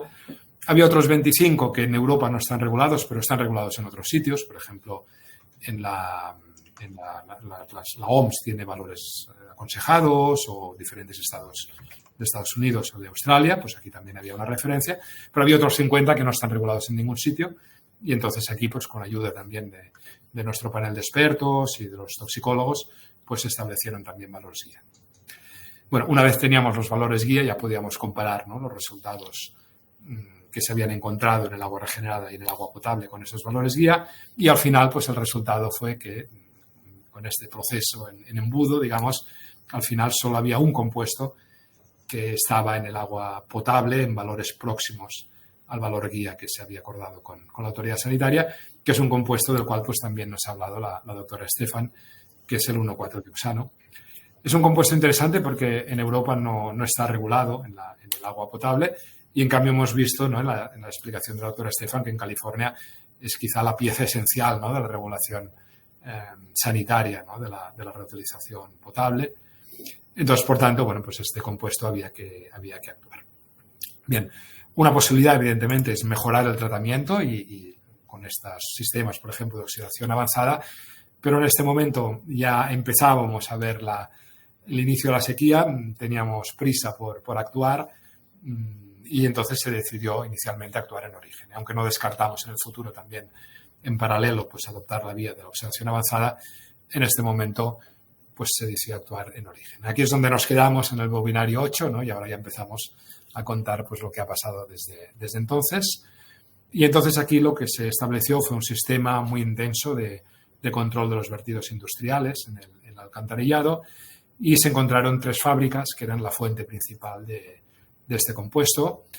3 fábricas que no estaban haciendo nada malo, porque este compuesto, como decíamos, no está regulado en ningún sitio en Europa, ni en las aguas vertidas, ni en las aguas, ni en el medio ambiente, ni en el agua potable, pero había que regularlo, ¿no?, si queríamos dar viabilidad a este compuesto. Y aquí, pues el elemento jurídico esencial pues fue el plan de sequía, porque el plan de sequía ya preveía que en caso de extrema sequía, como en el caso que estábamos, se podían modificar temporalmente las autorizaciones de vertido de cualquier compuesto que supusiera un obstáculo a la potabilización. Él lo decía de esta manera tan amplia, y por tanto pues fue posible en este caso pues modificar las autorizaciones de vertido de estas 3 fábricas para reducir el compuesto, y ahora pues estamos ya funcionando pues con valores que están 10 veces por debajo del valor guía, gracias a que estas industrias han adoptado las medidas necesarias para tratar en origen este compuesto químico.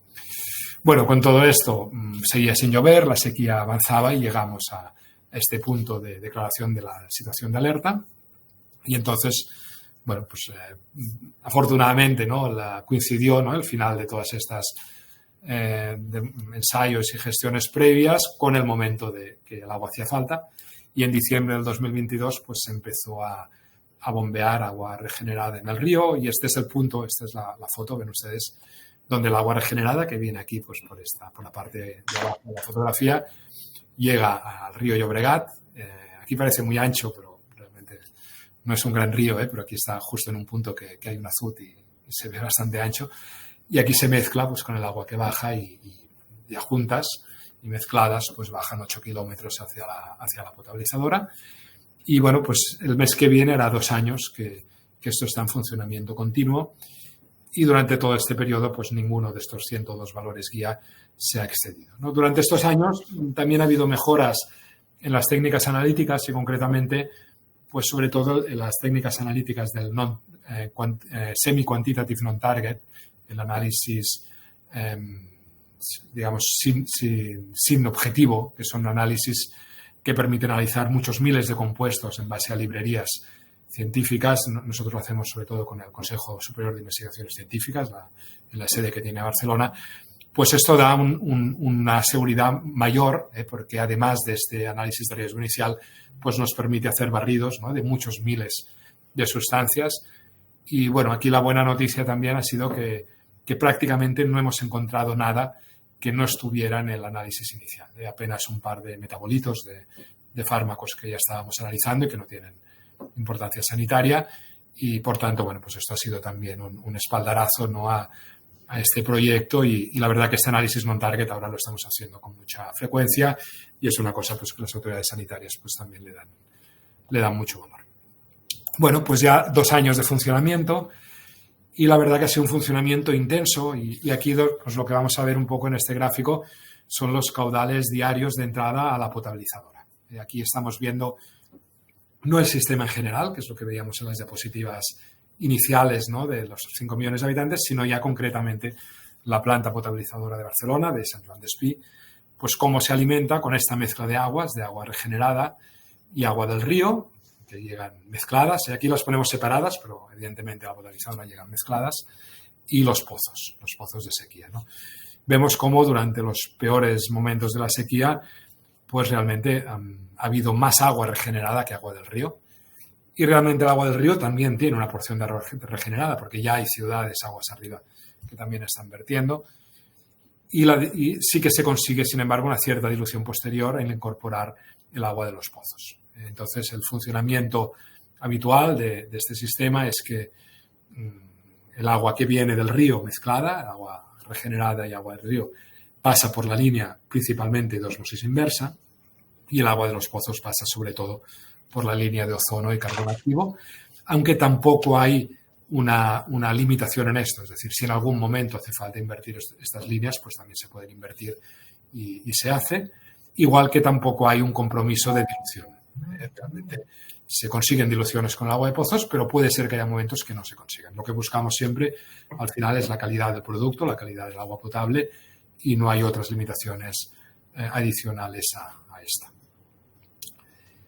Bien, esto ha sido un proyecto y bueno, yo aprovecho también la ocasión hoy de plantear pues nuestro siguiente reto, que es el otro río, ¿no?, que pasa cerca de Barcelona, que es el río Besòs. Entonces, bueno, la verdad que este proyecto del Llobregat pues consideramos que ha funcionado bien y todos estamos convencidos, los 4 actores que hemos participado y también pues los expertos que nos han asesorado y también creemos que ha tenido una buena acogida en la población y de hecho pues ha sido clave, como hemos dicho, para evitar las restricciones. Y ahora empezamos un nuevo proyecto en este río Besòs. Quizá los que hayan venido algún día a Barcelona pues lo hayan visto, ¿no?, porque se ve pues entrando a Barcelona desde el norte. Y este es un río pues que tiene una peculiaridad, lo vemos aquí en la foto, que es que está compuesto en un 90% por vertidos de agua depurada de las ciudades que hay aguas arriba. Por tanto, es un río que sin estos vertidos pues no tendría desde luego el aspecto ni la lámina de agua que vemos aquí. Sería un río pues casi, no efímero, pero casi.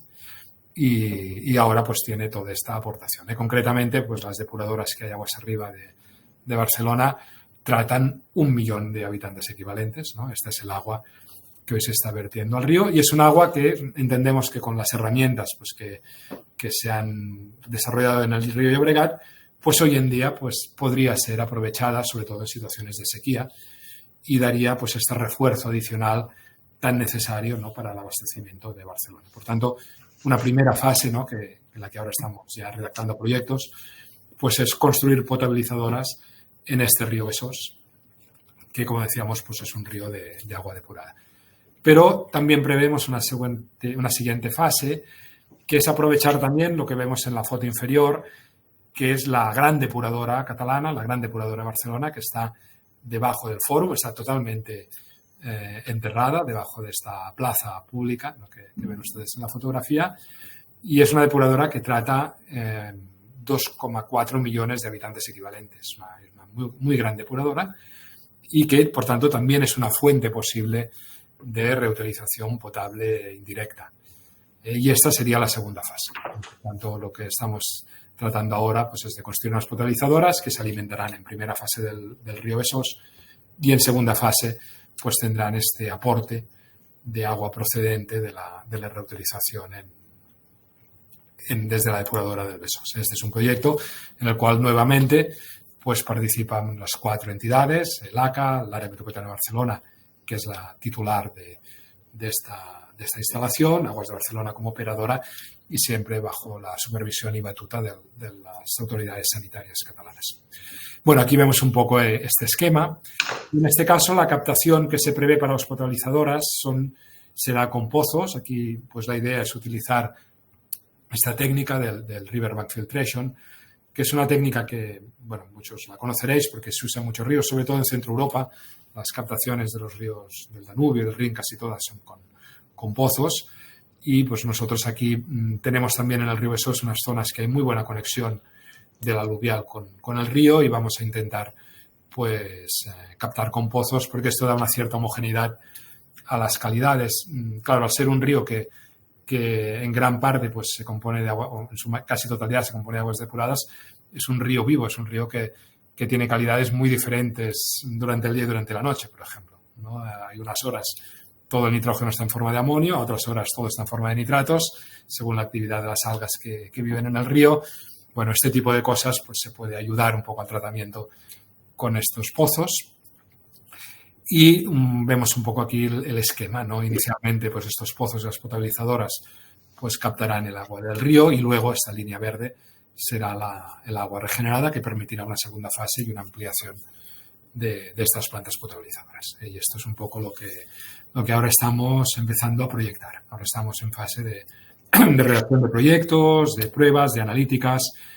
Y aquí, pues en esta nueva etapa, pues repetiremos un poco el análisis piramidal, ¿no? Que, bueno, ya lo hemos hecho en realidad, este análisis que veíamos para el Llobregat, pero aquí con una gran ayuda, que es el análisis non-target, porque este proyecto es un poco más difícil que el proyecto del río Llobregat, porque este río Besós tiene más actividad industrial, hay muchas fábricas aguas arriba y, por tanto, aquí a este análisis de riesgos que hay que hacer y que hacemos, es más importante todavía complementarlo con estos análisis non-target, ¿no? Que hagan estos barridos, ¿no? De muchos miles de compuestos y por tanto, pues aquí estamos usando este enfoque híbrido de análisis dirigido y análisis non-target de estos compuestos.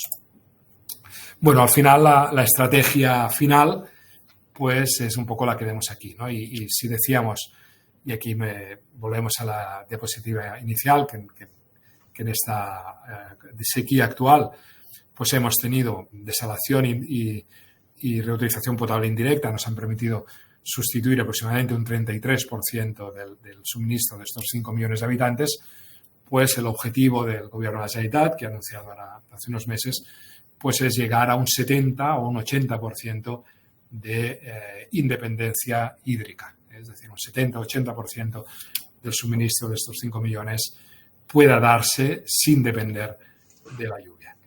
Y bueno, es un objetivo muy ambicioso que se abordará pues con esta doble vía, ¿no? De incrementar la capacidad instalada de desalinización de agua de mar y también doblar como mínimo la capacidad de reutilización potable indirecta. Evidentemente es un proyecto muy caro, muy ambicioso y bueno, durante los próximos años pues es un reto desarrollar todos los proyectos constructivos y las ayudas pues necesarias para llevar a cabo estas instalaciones, siempre sin olvidar también las mejoras en la eficiencia, que aunque el uso en Barcelona urbano es muy eficiente, ya estamos en dotaciones domésticas pues alrededor de los 110 litros por habitante y día, siempre hay líneas de mejora y, por ejemplo, pues aquí estamos trabajando muy estrechamente con las compañías de suministro, con las operadoras, para mejorar todavía más los rendimientos de las redes de distribución. Esta tercera línea pues no debe olvidarse nunca. Y bueno, pues ya acabando ya mi presentación, pues un poco las conclusiones o un poco las lecciones o las opiniones, ¿no? que nosotros extraemos de estos proyectos en estos 3 ámbitos. El primero, pues la preparación para la sequía, ¿no? Y como dicen, ¿no? A veces en inglés pues hay que estar preparados para esperar lo inesperado, ¿no? Porque realmente pues la situación que hemos tenido en Cataluña ha superado pues todas las previsiones y todos los récords históricos y bueno, en nuestro caso pues fue útil construir esta infraestructura de reutilización potable indirecta, aunque cuando la construimos no estábamos muy seguros de cómo iba a funcionar, pero al final pues la verdad es que nos ha ayudado mucho. También fue esencial esta implicación temprana de todos los actores y sobre todo de las autoridades sanitarias que han visto también los riesgos sanitarios de la sequía, que también son muy importantes y, por tanto, han visto también como propio este reto de poder hacer segura la reutilización potable indirecta, y nos han ayudado mucho, y también la comunidad científica. Toda la investigación previa fue muy útil y aquí, pues, a la hora de elegir estos 800 compuestos ya teníamos mucho trabajo hecho de tantos investigadores que han analizado estas aguas. La campaña de demostración fue esencial. Aquí fue cuando descubrimos el U4-dioxano y tuvimos tiempo de actuar sobre él, y esto no fue rápido porque hubo que hacer, pues, todos estos procesos de intervención administrativa sobre los vertidos industriales. Si no hubiéramos hecho el estudio previo, pues probablemente no hubiéramos podido empezar en el 2022 la reutilización. Y también en esta misma línea el tener un marco jurídico es fundamental. Es decir, si queremos hacer reutilización potable, tenemos que poder adaptar los vertidos industriales a este marco, y hay que tener una herramienta jurídica, sobre todo en situaciones de sequía, ¿no? que son las que permiten a los gobiernos y a las administraciones, pues, estas potestades especiales, ¿no? Bien, luego, ya para ir acabando estos siguientes pasos, pues hemos visto un poco como en Cataluña parece que la reutilización potable indirecta está socialmente aceptada, aunque no tenemos todavía muchos datos demoscópicos, estamos recogiendo información, pero la percepción que tenemos es que la población la ha aceptado y ha visto el valor que tiene para superar situaciones evitando los cortes de suministro. Y también, como siguientes pasos, pues estos procesos non-target tienen una importancia fundamental para abordar nuevos proyectos.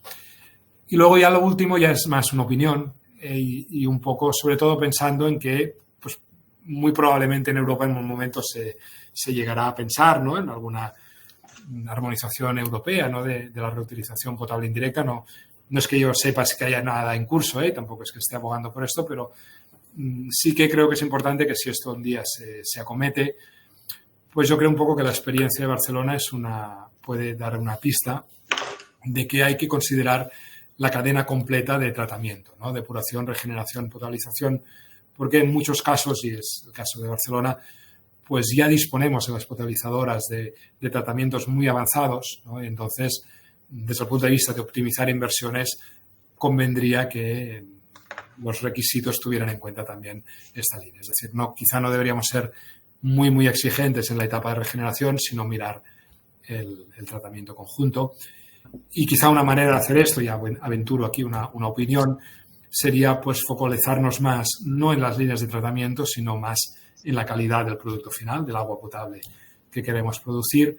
Y quizá una manera en que podríamos hacer esto, pues, sería establecer un paquete de valores límite de una serie de compuestos que quizá no hace falta mirar en aguas en aguas, pues, que no tengan un origen regenerado, pero que sí que es muy necesario mirar. Y pienso aquí en el U4-dioxano, en otros también, como los que ha comentado la doctora Estefan, la nitrosolimetilamina, etcétera.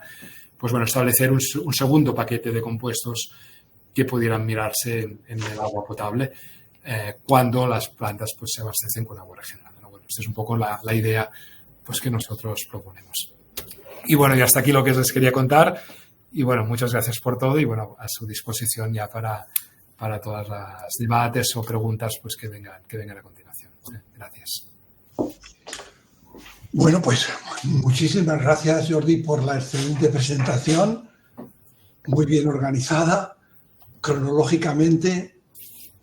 Yo tengo varias reflexiones, pero prefiero, y consultas, prefiero dejar que sean otros participantes que inicien el debate, la sesión de preguntas y respuestas, y por tanto recurro a José Miguel para preguntarle si tenemos alguna pregunta por ahí.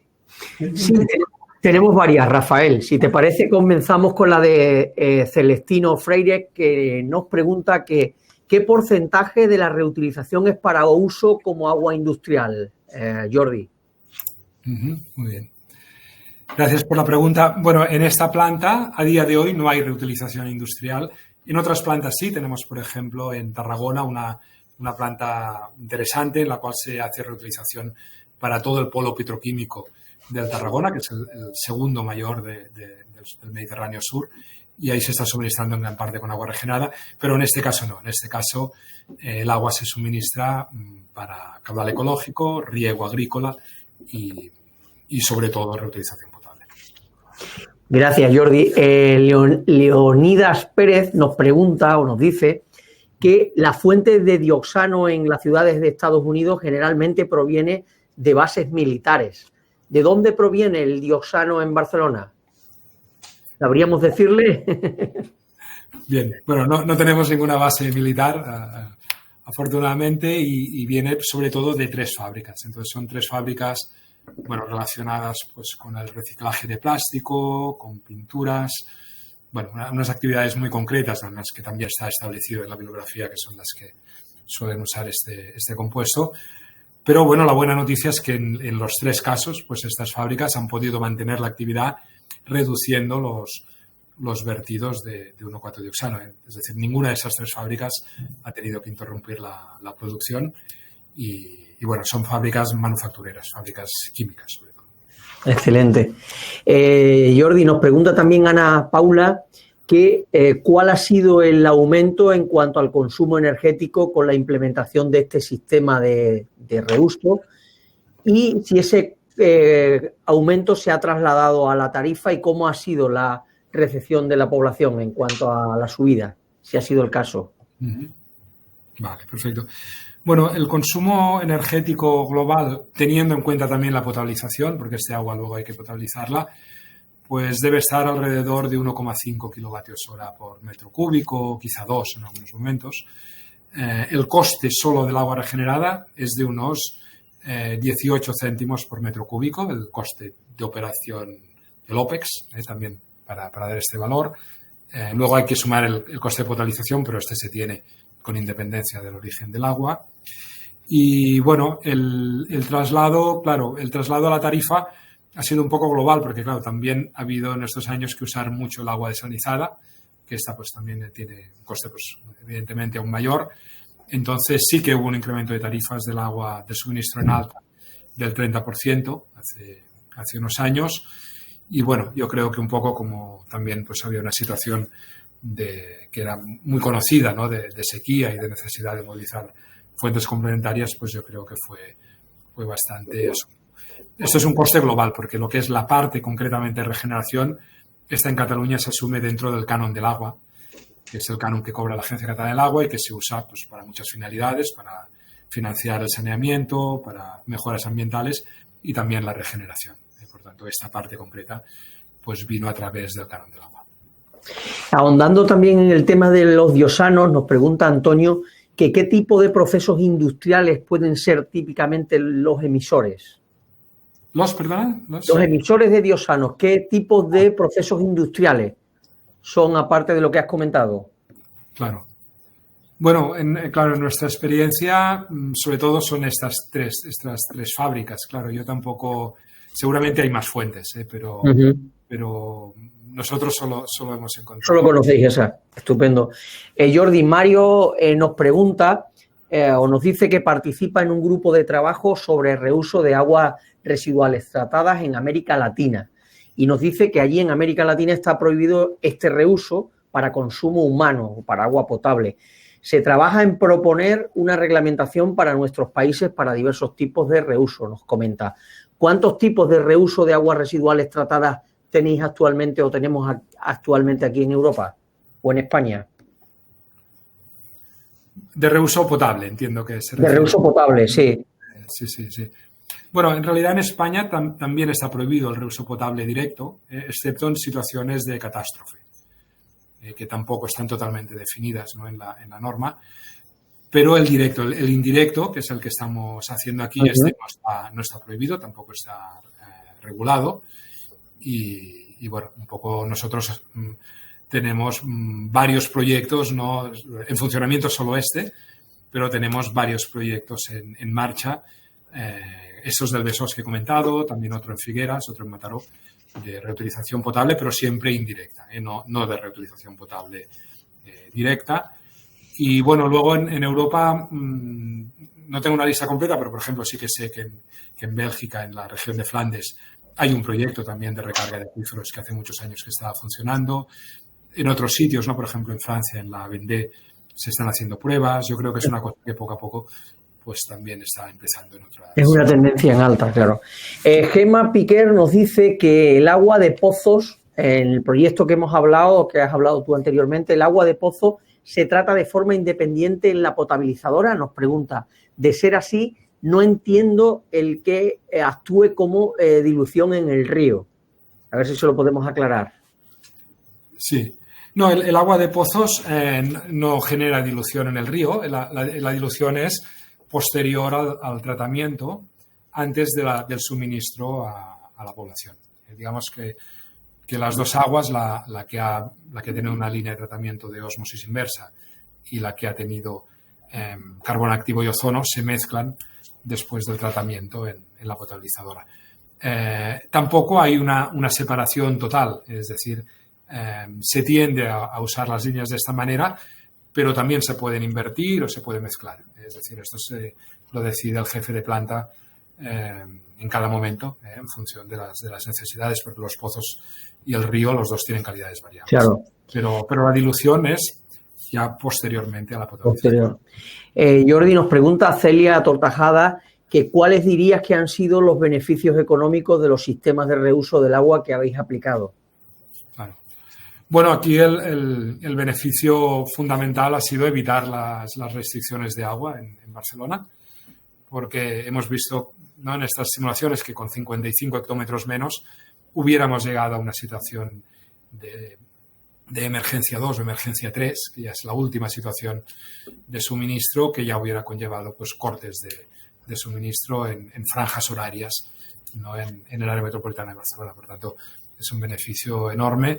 No lo tenemos cuantificado económicamente. Probablemente cuando acabe la sequía pues haremos esta cuantificación, pero claro, como todavía no se ha acabado, pues todavía seguimos, ¿no?, con ello. Pero bueno, solo este elemento yo creo que ya justifica mucho la actuación.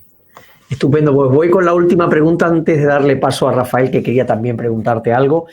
Joaquín Concher nos dice que hay estudios realizados en el río Llobregat que han detectado trazas de drogas que a su vez pueden afectar al metabolismo de los peces, etcétera. ¿Habéis contado con esta contaminación? ¿Cómo os afecta en cuanto a lo que es el reuso? Sí, las drogas también son una de las 835 preocupaciones, digamos, de las autoridades sanitarias y se han mirado concretamente, nosotros miramos de manera regular las 8 que son más usadas, digamos, en Barcelona. De estas, en el agua potable, ninguna está por encima de los límites de detección, es decir, no se detecta ninguna. En el agua regenerada sí que hay algunas de estas se detectan, sobre todo la metilanfetamina, pero en niveles, en concentraciones muy bajas. Y en todo caso, pues, en el agua potable no se detecta.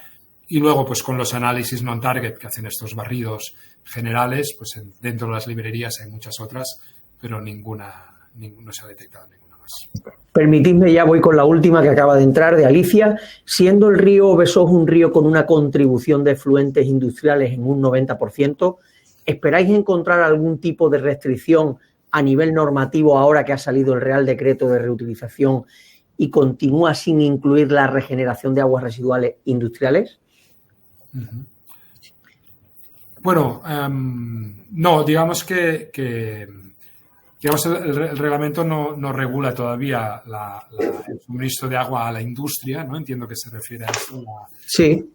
Pero, digamos, por otra parte, la reutilización potable no está tampoco regulada y no hay una limitación, ¿no?, de poder usar ríos, ¿no?, que tengan componentes industriales. De hecho, en Cataluña todos los ríos tienen componente industrial. En el caso de Besós, evidentemente, es más acusado.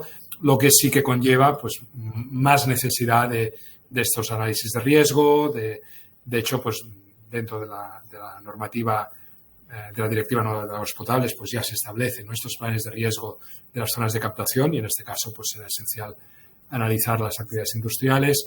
También a través de la entidad que gestiona las depuradoras en la cuenca Cantal del Río, que es el Consorcio Besós-Tordera, tiene un proceso de inspección muy bien desarrollado y lo vamos a intensificar más.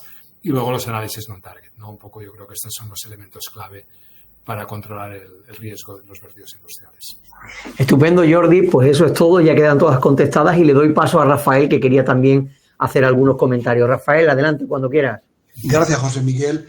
Bueno, yo en primer lugar quiero felicitar a Jordi y a todos los colegas que en las distintas instituciones de la Generalitat han llevado adelante este proyecto. Y en particular hoy quiero felicitarle por esta presentación o valoración que ha hecho tan serena, tan pausada, tan motivadora y tan convincente, iniciada en esa serie cronológica muy bien planteada que ha hecho, reconociendo ese inicio del año 2002. Y quiero utilizar ese punto de cronológico para hacer una sustracción muy sencilla. El proyecto alcanza su implantación real en el año 2022, cuando las primeras instalaciones, las primeras ideas, la primera iniciativa de todo esto es del año 2002. No hace falta una calculadora para darse cuenta de que han hecho falta 20 años. 20 años con un catalizador muy importante que ha sido la necesidad. Y en ese sentido creo que nos podemos sentir homologados porque es el comportamiento universalmente seguido de que la reutilización se hace por necesidad. Como bien decía uno de nuestros buenos amigos y amigos de España, que está casi a sano, la reutilización no es un hobby. La reutilización de agua se hace por pura necesidad. Y yo lo entiendo. Y me parece un éxito que haya sido así. Pero claro, ese tiempo de 20 años me hace pensar en que seguimos operando con la idea de que la sequía siguiente será a lo mejor dentro de 10 o de 15 años. Yo, en fin, no me quiero extender en los acontecimientos que he hecho durante mi vida profesional, pero si de algo nos sirve lo que está ocurriendo en latitudes similares a la nuestra, California en concreto, la frecuencia de esas sequías se ha acelerado de manera muy notable en los últimos 20 años. De manera que ahora tienen una sequía cada 2 o cada 3 años.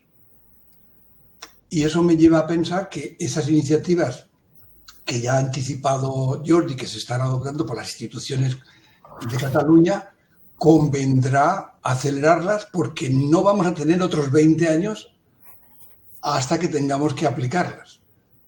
La previsión es que esas frecuencias de sequía se van a acelerar. Y no solo se van a acelerar, las sequías van a ser igual o más largas que esta, más frecuentes, sino que entre medias vamos a tener años como el que estamos teniendo ahora, con lluvias intensas muy importantes en donde habrá que recoger agua como se pueda. Pero dejando eso aparte, lo del tiempo me parece muy importante. Jordi ha dicho una idea que me parece muy potente, que es de esa iniciativa de armonizar en Europa reutilizaciones como la potable indirecta, y ahí también, si nos sirve de algo la experiencia de países en nuestra misma latitud, California en concreto, es de que esas iniciativas han funcionado de abajo para arriba. Yo no espero que sea la comunidad, la Unión Europea, ni la Comisión Europea, ni el Parlamento Europeo, ni el grupo de países del centro y norte de Europa los que vayan a propiciar esas iniciativas. Habremos de ser los que padecemos o los que, vamos a decir, experimentamos esas sequías, los que de forma coordinada planteemos soluciones. Y yo creo que tenemos ejemplos muy valiosos, como Jordi ha comentado, el de Barcelona, el de Tarragona y algunos otros también, y los que se están ahora analizando. Ya por último, también plantear otro concepto que para los estudiosos de la cinética del tratamiento, una regla básica es no dejar que los efluentes se diluyan antes de eliminar los contaminantes, tratar los contaminantes cuando están en máxima concentración. ¿Con esto qué quiero decir? Que la idea de recurrir al último punto de la cadena, como puede ser la potabilización, para hacer la supresión de esos contaminantes, quizá no sea lo más razonable. Sin duda puede ser lo más pragmático, dadas las circunstancias en las que estamos. Dicho eso, reiterar mi felicitación por ese talante de serenidad y de motivación con que nos has presentado la presentación. Y quizás si fuera posible conocer cómo ves esa posible armonización en su forma de elaborarla. ¿Hay contactos, hay deseos por parte de las administraciones de nuestras comunidades autónomas de hacer un grupo de trabajo que plantee estas cosas? Porque es que si dejamos que sea la comisión o el Parlamento el que lo haga, yo ya conozco la anticipación. El resultado será que seguramente nadie está contento con el resultado. No sé. Y sobre todo, gracias de nuevo por la excelente presentación. Esperamos que dentro de poco no tengamos que esperar tanto tiempo antes de la siguiente invitación para que nos presente los avances de los proyectos que están en curso ahora. Muy bien, perfecto. Muy bien, gracias a ti, Rafael. Y bueno, comentar un poco estos tres aspectos, ¿no?, que planteas, Rafael. El primero, claramente temporal, pues es una carrera contra el reloj, ¿no?, la que tenemos ahora contra los efectos del cambio climático, y todas estas instalaciones pues deben hacerse lo antes posible. Y yo creo que el camino pues que está emprendiendo Barcelona de intentar alcanzar la independencia parcial pero avanzada, ¿no?, alrededor del 70% respecto a la lluvia, pues es un camino que el resto de ciudades pues tarde o temprano pues también deberán emprender. Y bueno, lo que pasa es que las infraestructuras no son rápidas de construir, son infraestructuras muy ambiciosas. El plan del gobierno pues es desarrollar todas estas infraestructuras entre el 2025 y el 2030. Este sería el despliegue progresivo de estas actuaciones y bueno, esperemos poder cumplir este programa y también tener un poco de suerte, ¿no?, con la meteorología, para que esto sea compatible, ¿no?, con futuros episodios. Pero bueno, realmente en el 25-26 ya vamos a empezar a tener algunas aportaciones, con lo cual yo creo que esto nos va a dar garantía con bastante celeridad. Luego, bueno, sobre el tema regulatorio, yo creo que estas cuestiones necesitan un tiempo para madurarse, ¿no? Y mi opinión personal es que es pronto, ¿no?, todavía para regular la reutilización potable en Europa. Yo creo que convendría dejar, ¿no?, que otros proyectos como este pues se desarrollen, ganar experiencia, ver qué contaminantes se encuentran, mucho trabajo científico, yo creo, ¿no?, porque, por ejemplo, estos 102 valores guía que hemos adoptado pues debieran ser también estudiados por otros organismos, más gente puede opinar. Hay que estudiar el efecto cóctel también cuando hay muchos compuestos diferentes en el agua. Yo creo que ahora hay un camino científico todavía que se debe recorrer, ¿no?, si se opta por regular en base a la calidad del agua potable, ¿no?, que yo creo que es el camino que sería coherente, ¿no?, con el resto de regulaciones europeas. Y bueno, yo creo que hay que ir trabajando en paralelo, ¿no?, y aunque ahora no haya reglamentación, pues creo que se puede trabajar de manera segura, tomando pues precauciones y participando muchos actores y en paralelo pues ir pensando en la regulación. Y luego sobre este equilibrio, ¿no?, de tratamiento en la regeneración o en la potabilización, claro, yo creo que aquí cuenta mucho la situación de partida, ¿no? Evidentemente, si no tenemos nada construido, pues quizá podemos construir tratamientos más intensos en la regeneración, pero si ya tenemos una potabilizadora muy potente, pues también hay que aprovecharla, ¿no? Entonces hay que encontrar un equilibrio. Evidentemente, la regeneración como mínimo debe ser suficiente para no generar un riesgo ambiental en la masa receptora, esto es lo mínimo, y luego el resto del tratamiento pues ya es una decisión, ¿no?, más ingenieril, ¿no?, y también que depende, yo creo, del status quo y de la situación de partida de las infraestructuras.